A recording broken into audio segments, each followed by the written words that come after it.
દેશભરમાં ચર્ચાનો વિષય બનેલા કેતન અગ્રવાલ હત્યાકાંડના કેસમાં રોજ કંઈક નવા ખુલાસા થઈ રહ્યા છે. હવે આ જ ઘટના મામલે એક નવો કાનૂની વિવાદ સામે આવ્યો છે. વિવાદ એવો છે કે મુખ્ય આરોપી સિયા ગોયલનો અસલી વકીલ કોણ? જી હા, આ સમસ્યા વચ્ચે પુણેના મશહૂર વકીલ આશુતોષ શ્રીવાસ્તવે સિયાના ભાઈ સાહિલને 10 કરોડ રૂપિયાની માનહાનિની નોટિસ મોકલી છે. કેમ કે હવે સિયાના કેસમાં 2 વકીલ આમને સામને છે. પહેલા વકીલ આશુતોષ શ્રીવાસ્તવ, જેમનો દાવો છે કે સિયાએ ખુદ પોતાના વકીલની પસંદગી કરી છે અને કાનૂની કાગળિયામાં સહી પણ કરી છે. તો બીજી તરફ એડવોકેટ વિપુલ દુશિંગ પણ આ રેસમાં સામેલ છે. સિયાના ભાઈ સાહિલનું કહેવું છે કે પરિવારે સિયાના બચાવ માટે વિપુલ દુશિંગને કેસ સોંપ્યો છે.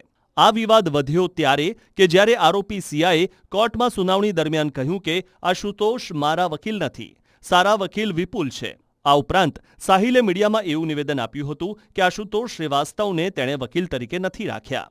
આ નિવેદનથી નારાજ વકીલ આશુતોષ શ્રીવાસ્તવે સાહિલને 10 પેજની નોટિસ મોકલી છે, જેમાં લખ્યું છે કે 48 કલાકમાં તે લેખિતમાં માફી માંગે, સોશિયલ મીડિયા પરથી જૂના નિવેદનના વિડીયો હટાવે અને 7 દિવસમાં 10 કરોડ રૂપિયા પણ ચૂકવે. હાલ આ ઘટનાએ નવી ચર્ચા જગાવી છે.